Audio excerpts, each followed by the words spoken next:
I promise you, if I could be a different person, I would. Not because I want it, but because they do. But here's the thing. One day, I just showed up without a map or a compass. And at some point, you have to make a choice. About who you are and what you want. And therein lies the catch.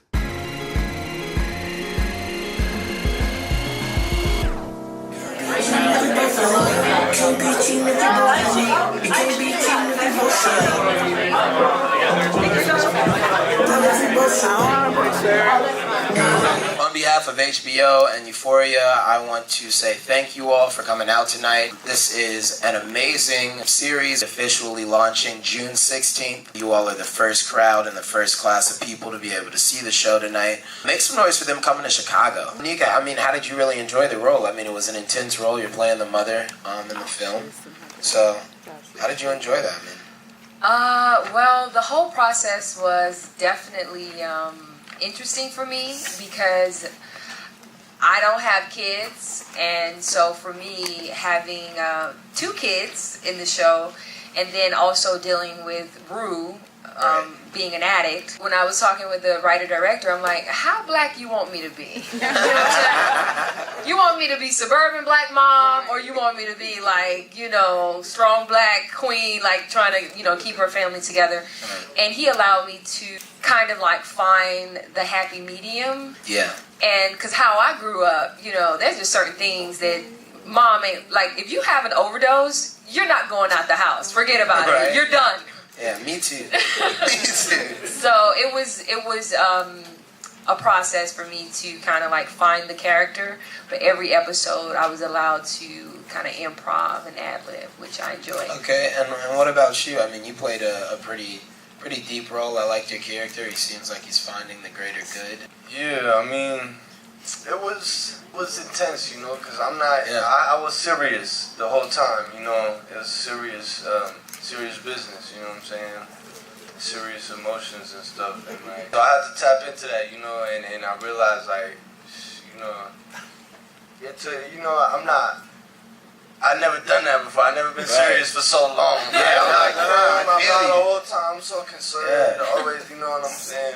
Yeah, that's different. You know what I'm saying? I had to be You have to be a boss. No, you stepped into character, man. I could tell on the screen. So, how did you guys get involved in the show? I called HBO and I was like, hey. Wow. No, I didn't. I was going to say, anybody in the crowd seeking work. Just call HBO. They have a 800 hotline. Just say you want to be in a film or a TV show. But no, I'm an actor. I live in LA, so I had a typical audition just for a role, single mom. And I auditioned, and I didn't have to. The process is usually when you audition, you have a callback, and then you have like a producer session, and then you have like multiple kind of second auditions. For me, it was just one audition. Wow. Yeah, it was kind of like Sam said, he saw my tape and he was like, that's the one. Well, I could believe it. I mean, as I said, you played an amazing role in the film today. So, Angus, how about you? How'd you get into the show? I was walking down the street. Some lady asked me, "Oh, you wanna try to be an actor or whatever?" I'm like, "Yeah." I'm ready. You know, I'm with the program. You know what I'm saying? Okay, yeah, I'll try. So I did the little auditions. Right. You know, remembered the little script and did my little. Well, that's a blessing. Yeah, it took me 16 years to get a role, and here it is. They just walk up to him and like, "Hey, you want to be on HBO?" Natural born phenomenon right here. That's fire, man. No, that's awesome. That is awesome. No, I mean, there's nothing about luck in terms of how you act, man. That's pure talent right there. So, what was it about Euphoria that made you want to get involved? What was it about the series? Once I read the pilot, I was like, oh my gosh, is this like, can they do this? Is this like, you know, something that I can be involved in? And once I read the script, and like I said, for me it was just another audition. I didn't know who was attached. it was just another day, another audition. And then my agent called and said, hey, they want to book you. And by the way, you're playing Zendaya's mom. And I'm like, what? Because I had auditioned for Shake It Up. It's a Disney show for the mom. And I was like, I wanted, I wanted to be her mom at some point in my career because people like, oh, you guys are similar. You're kind of tall, thin. You're both silly and goofy. And so when I didn't get the Shake It Up, I'm sorry, not Shake It Up, Casey Undercover. Casey Undercover. That was the last role she did before Euphoria. And then when my agent said, oh, you're going to be playing Zendaya's mom, I'm like, are you serious? Right. So it was perfect. It was like perfect timing. Wow, that's crazy. How about you? What was it about Euphoria that made you want to get involved? I didn't really have a choice. If I was going to say no, that was crazy, you know what I'm saying? I was like, because I didn't know, what they had planned when she asked me, but I guess she already had the character in mind. Right. And you know what I'm saying? So it made more sense after. I'm like, oh, right. I get it. You're like, I get it. You know what I'm saying? You're like, okay. There's some logic in the lady walking down the street. I feel you. Right. No, that's fire, man. That's what's up. So I actually have a specific question for you now, Angus. Angus, this is one of your first major roles, and you have quite an announced character. How did you prepare for the role? This is my first role ever, man. I didn't have no idea what I was doing over there. You look so good. Like, it's actually crazy. You look great. I really appreciate that. When I'm sitting there in that thing, I'm like, what am I doing? Like, no, you were killing it. Make some noise for him, people. Yeah. It's called natural talent. It is called that. That's a beautiful thing right there, man. You play a very, very significant role as the mother in the series. Was there any role of any other character or anybody that you could think of in your life that you kind of embodied to take over that role of Rue as a mother in this film? It wasn't so much about a person that I tapped into. It was about the experience. Because maybe like 3 or 4 months before we started shooting, my uncle overdosed on fentanyl and heroin and cocaine. So I used all of that emotion from experiencing my uncle passing away and kind of dealing with addiction since I was a kid. So I used that to kind of fuel Leslie's journey, even though, you're dealing with a teenager and you have to be very sensitive, right, when you're dealing with a teenager, because you're also dealing with hormones and you're dealing with, day-to-day struggles with maybe social media bullying or something that, may spark her to go and have a binge that you may have no idea what caused it. Right. So for me, it wasn't so much someone that I saw as a prototype. It was more so about the experiences that I had in my life. Right. Wow. Yeah, well, you did a great job. Thank you. Really, I guess, showcasing that in the series. Definitely a lot of depth, definitely a lot of feeling in the role. I was very impressed. Thank you. Yeah. I have the gray hairs to prove it. They covered up. They underneath the bangs. I'm like, wait, I ain't got no real kids. Why I got gray hair? I'm a big fan of Zendaya. I'm a big fan of Storm. Those are your 2 daughters in the movie. So, I think that's super dope. How does that feel to be working with such big names and for you guys to be collaborating with each other in terms of, bringing that acting level and really getting it in there? I feel blessed. Like, everyone, the cast is one thing. We family, you know what I'm saying? But the crew and everything, it's a big-ass family. Everyone there is so cool and welcoming, you know what I'm saying? Like, I've never been on another set, so I ain't have nothing to compare it to. But like from what people tell me, they like, yeah, man, it's nice over here. It's family, it's love over there. And I can see that, there's some points of the series that just seem like they're so deep that you guys kind of have to have that relationship off of camera. I don't know for me, but I'm not an actor. To be comfortable, it seems like you guys have a very good connection.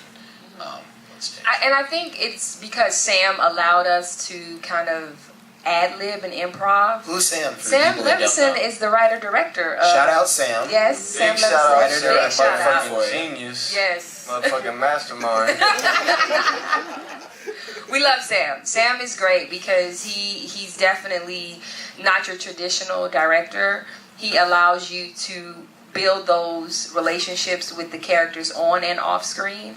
And so when you're on camera, it looks authentic. And you're like, oh, I believe that this is her drug dealer. I believe that this is her mother. And so, you know, Sam just kind of sometimes let us go for it. And that's, for me as an actor, that's what we love, because we do so much homework developing the character on our own. And then when we get in front of the, you know, in front of the camera, he's like, okay, what you got? Go for it. And so you go for it. And that's awesome. I think that, you know, that's one of the best ways to actually channel, you know, that character. And that leads into my next question for you guys. So I think if there's one thing everybody in this room can agree on, this show is intense. How did you guys channel the energy to, you know, keep that performance on par, you know, during the show, during the series and taping? Because my background is comedy, I had to do things differently. Because Zendaya is a fool. Storms is also silly and crazy. So in between setups, you know, you'll find yourself cracking jokes or, you know, hitting the folks or, you know, doing something silly. And it's like, oh, wait, I have to cry in the next scene. I probably should focus. So I think for me, I had to stay in that place the whole time. I made the mistake the first week being like, hey, let's have fun. We're cool. Right. No. No, you gotta get to work. No, you gotta get to work. Gotta stay focused. Yeah, well, you definitely you found it. You found whatever it was. I see it on the screen. Yeah. What was the question, bro? I was gonna say, and I'm sorry. I apologize because that was a long time talking. You said put the intense energy. Yeah. How did you channel that energy? How did you bring that out of you? Like I said in the beginning, man, I wasn't used to it. Like, it kind of like, after the day's over, I was like, whew. Yeah, that was intense, you know what I'm saying? Like, no, you know, I'm not used to it. Like, but I definitely, like, I kind of, like, had to have a balance type. I had to fool around a little bit, like, and just so that I could be comfortable and then I would be alright, you know what I'm saying? So, like, was there anything, like, This show is definitely timely because, I mean, just look at the news. You know, just look at how the opioid crisis is hitting communities. Look at how bullying and shaming and social media and violence and all of those things that are affecting the youth today. And we're seeing it firsthand because you have these different platforms and the kids are allowed to post and like and share. And I think it's important for people to understand that addiction, you know, yes, she's a biracial young girl, but addiction spans every community, every color. There is no, I mean, we know what happened in the black community, and we also know what's happening in the opioid crisis in the middle white community, but at the end of the day, we're all affected. And I think this show is going to bring light to that, and hopefully people will feel like they have hope, especially families that are dealing with addiction with, you know, relatives or something like that. And I just hope Euphoria gives people, you know, the opportunity to have these difficult conversations with their kids about everything, because it does open up it only gets juicier. You know, this is just like, I was like, because this is my first time seeing it, so I was like, wow, okay, they kept that scene. Wow, this was your first time seeing it. Whoa, okay, yeah. First time seeing it. First time seeing it, yeah. So you loved it too. I loved it. It only gets better too. You don't say like these problems been around basically, but now it's like it's so much more open to you know, just shed light on it basically. You know, it wasn't always time when we could put that on TV. You know what I'm saying? And it would be like so you know, widely accepted, and everyone would be open to watching it. You know what I'm saying? Yeah. Definitely. I think there's a lot of things that, you know, I'm 23 years old now. I grew up in Chicago. Oh, you're just a baby. I am just a baby. You still got Similac on you. The voice it's confusing. I know. But no, you know, it's definitely a real show. You know, it relates, I think, to something that, you know, I think is very important for anybody in anything you do is to spark conversation and to talk about it. And I really like the idea of how, forward the show is and how forward you all are, even in this interview right now, with talking about those things that, really matter. And look at this series as, like you said, it's not like your typical series. And we only delve deeper into these issues. We're setting it up in the pilot to kind of like have an experience with each one of these families. Each person is going to have their own demon that they're going to battle, and I think people will take away. Wow. Yeah, like maybe you can relate to Maddie, or maybe you can relate to me, or maybe you can relate to Fesco, and hopefully get some light. Yeah, that is so beautiful. You've talked about that a couple times, and I just wanted to say it is amazing how much of a diverse cast you all do have. It's amazing. Yeah, like to add to what she's saying, as we go deeper into the series and whatnot, it just shows that all the different problems that these people is dealing with, it goes deeper and shows how deeply rooted these problems can be, you know what I'm saying? It's not just like how it seems from the outside for everyone else, Euphoria means so many different things to each of us. What does euphoria mean to you? A SAT word. No, there we go. No, Euphoria because when I tell people the name of the series, people act like they never heard the word euphoria.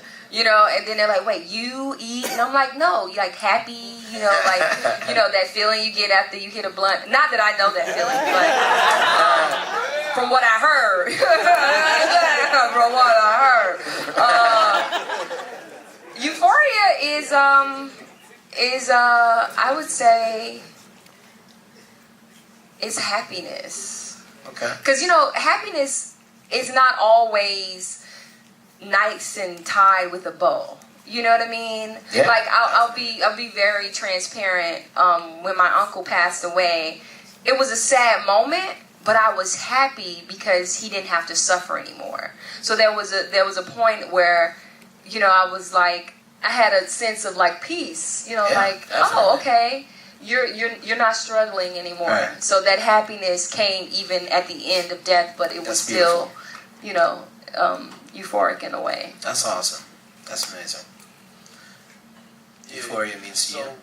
Yeah, euphoria, like she said, it's like the ultimate happiness. And when I kind of think about euphoria, utopia, that's what I kind of related to, right? So it's like the happiness that you're reaching for, but it's like kind of unattainable. It's the ultimate, you know what I'm saying? Like, that's it, basically. Wow. No, that's amazing. So yeah, Chicago, make some noise for you guys' amazing cast.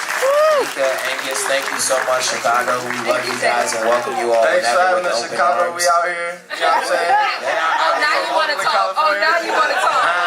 Oh, now you want to rep the town. Right? All right. Well, yeah, thank you guys very much.